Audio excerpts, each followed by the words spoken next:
Hi everyone, I'm Shobha Subramanian and I'm thrilled to be here today. This is my debut presenting at Product School and it's a topic that really interests me and intrigues me at the same time. A little bit about myself, and I thought I'd show it as a roadmap since that's what BPMs do. I started my career coding on mainframes, a skill that I recently learned was very valuable to the state of New Jersey.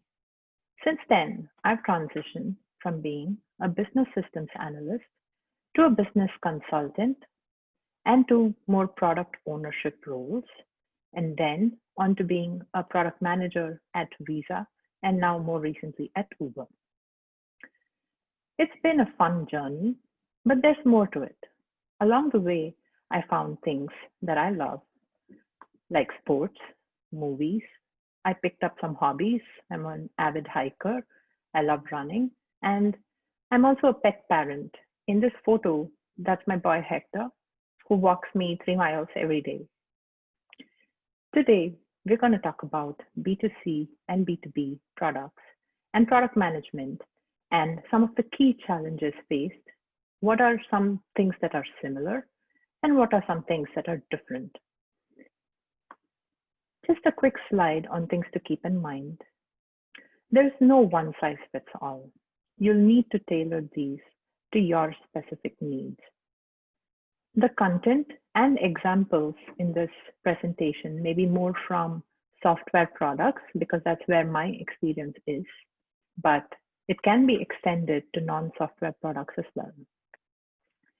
And finally, there are some schools of thought that may tell you otherwise, but it's not the job function that is different. It's more the nature of the customer base that is different. So I wanted to start with a quote. I found this very intriguing. It's from Dale Carnegie. He says, "Personally, I'm very fond of strawberries and cream, but I have found that for some strange reason, fish prefer worms." This is just to say that no matter how well you think of certain idea, it really, what matters is the customers who are going to really use your product is what they want that matters. So we'll go into some of the next slides and we get through the differences between B2C and B2B products, but we'll start with some basic definitions. B2B products are essentially business facing, and they are there to solve a very specific business problem. For example, CRM platforms like Salesforce or business analytic tools like Heap or Amplitude are there to solve very specific business problems. On the other hand, B2C products are consumer oriented and are therefore there to solve a particular need or want of the customer. For example, a fitness app like Strava or beverage ordering service like the Starbucks app, they all satisfy a particular want or need of the user. In general, a keen product sense is key for both flavors of product management.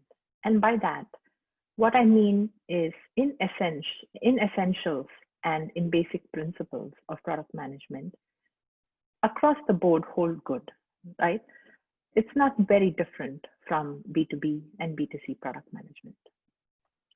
Now, let's talk a little bit more about the main differences between these two types of products. Let's start with this slide on customer acquisition. B2B products are typically sales-driven in terms of customer acquisition. By that, what I mean is that B2B product managers need to understand the sales processes and how leads are generated and how they move through the pipeline, etc. Sales are also an invaluable source of information since they interact with the customers day in and day out. They help understand their needs and problems, and therefore they are very critical to highlighting areas of improvement. But as a PM, it's important not to get into building every one of those asks that come through without reflection. There's going to be constant pressure from both sales and existing customers to deliver on certain features that they are looking for. The better way to look at it is to understand the underlying problem and whether a solution to this problem fits the overall strategy for the product, and can it be built in a scalable way. Customer acquisitions on the B2C side are, however, through more viral means and word of mouth, also through ad campaigns and other forms of direct marketing. Most companies don't even have sales teams, just marketing or growth or performance marketing teams. Most PMs in this space, therefore, have a very good understanding of the ad tech space, and they also know how to use usage data and trends to glean insights. Moving on to the next slide, this is about customer support and outreach. When it comes to customer support, most B2B companies will have a team of account managers or customer success managers who will stay in touch with the customer. Additionally, there may be like training sessions or other professional services or contractual agreements to ensure that the customers are deriving the most value out of the product. Therefore, customer support are also a critical stakeholder in the B2B space. They are able to provide valuable insights into the actual usage of the product and pain points and gaps and such.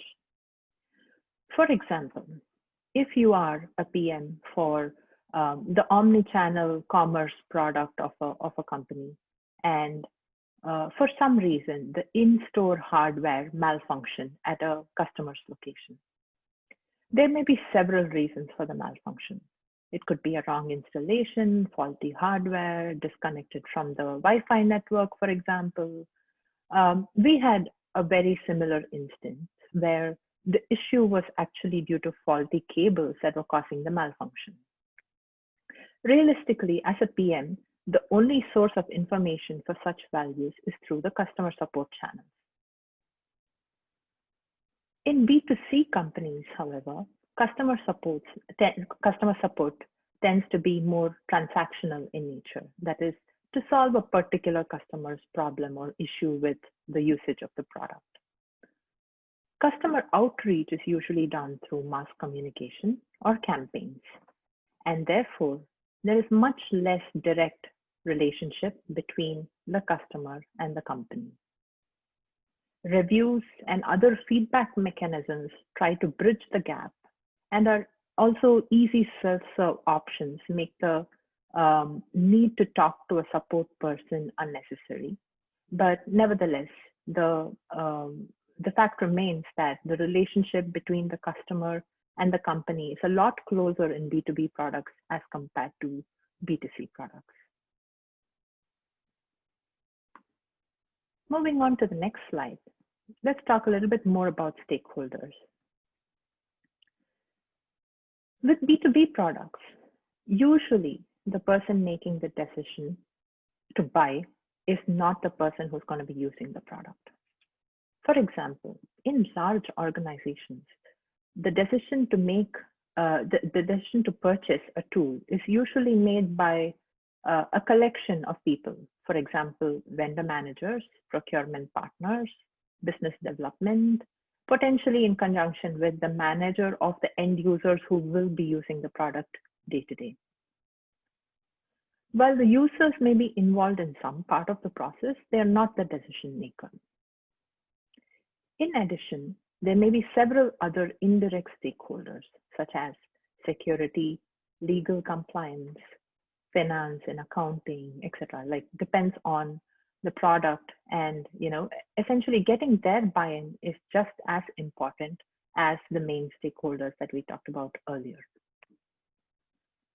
On the other hand, with B2C companies, the decision maker is more often than not the user.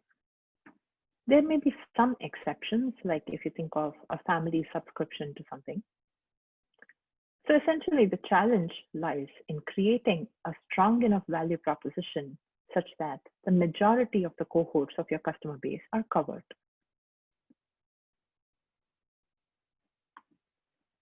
Moving on to the next slide. This is about purchase decisioning and how it happens typically across B2B and B2C. B2B products by nature are evaluated in a very rational way and go through a very long, rigorous purchasing process. So one expects that the decision is also very rational and value driven. In addition, there may be some external factors as those driven by the ecosystem of products that is being used by the customers in the customer's location, but that may also impact purchasing decisions. Again, there may be some other differences based on how decisioning happens at SMBs versus enterprises. Nevertheless, it's usually not one person's decision. With B2C products, more often than not, the purchasing decision is driven by emotion, perception of value, or affinity groups. Therefore, product positioning and finding the right product market fit is felt more acutely in these companies.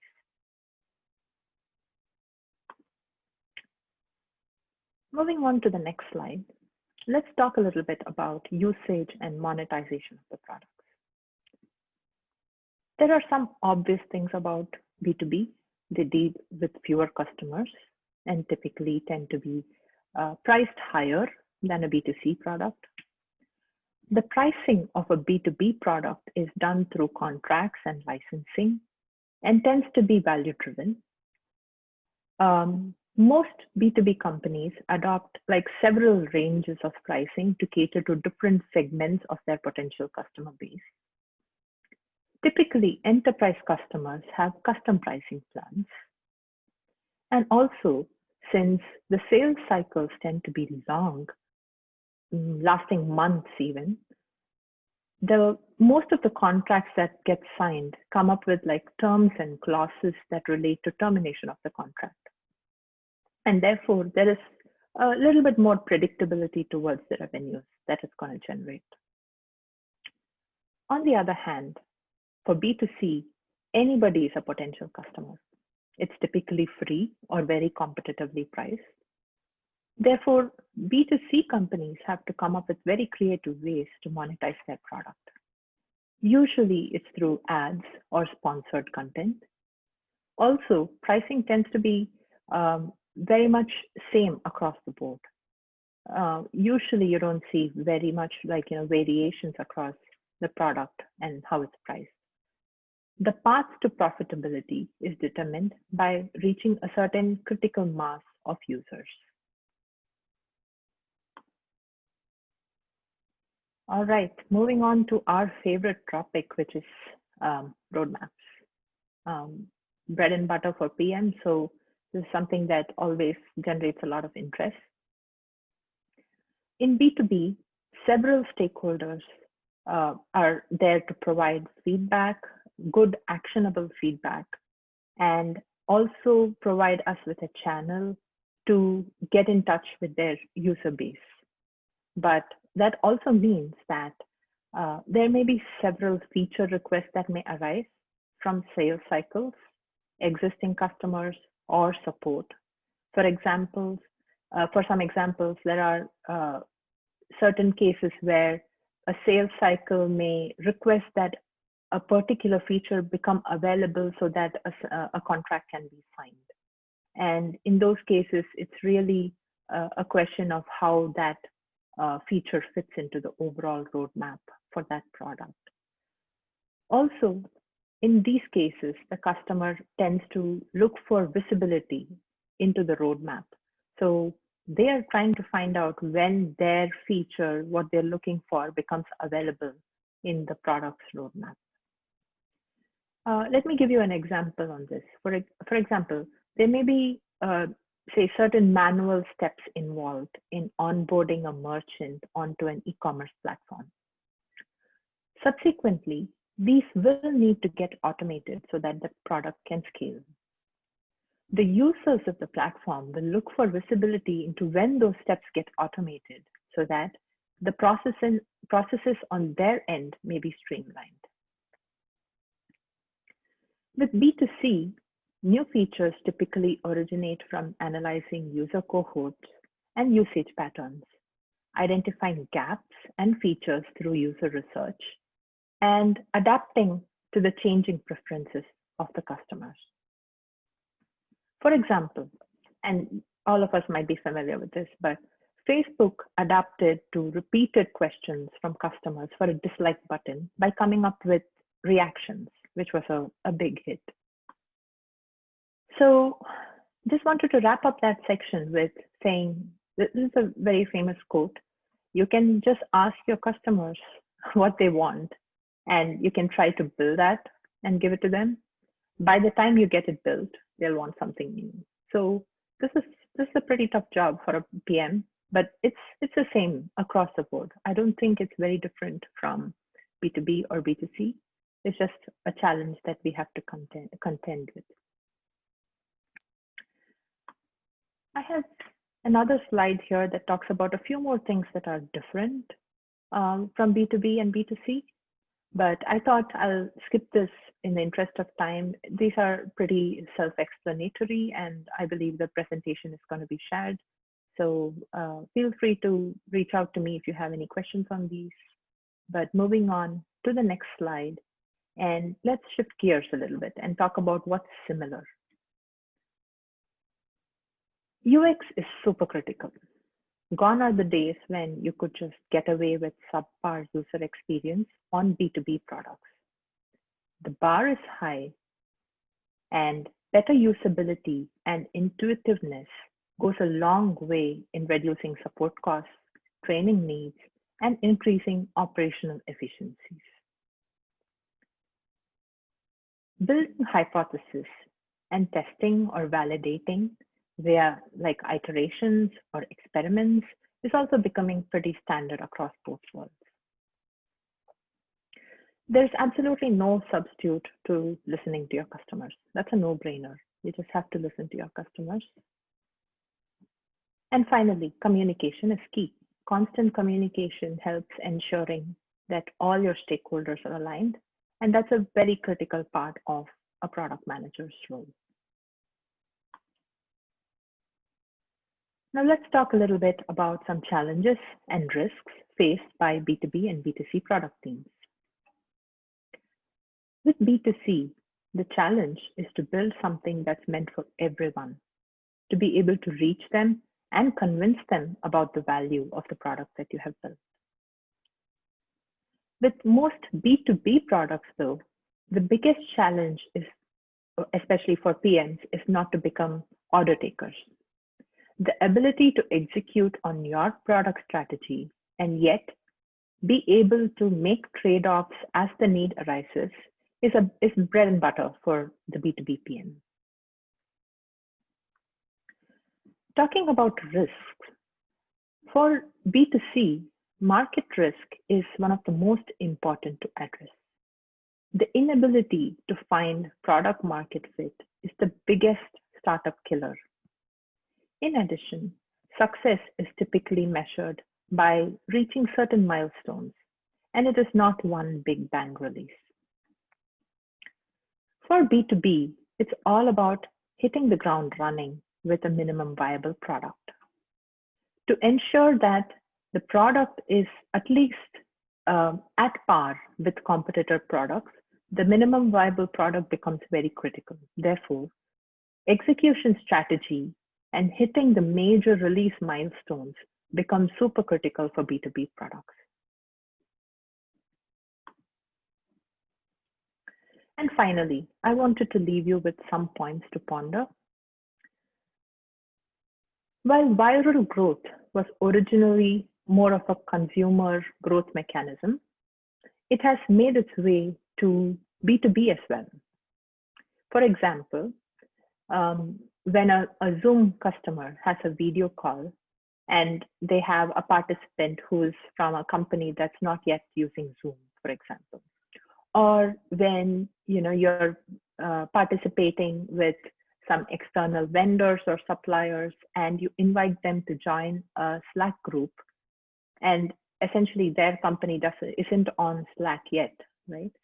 So all of these are indirectly creating a buzz for the product, and therefore it's a viral growth mechanism for these companies as well.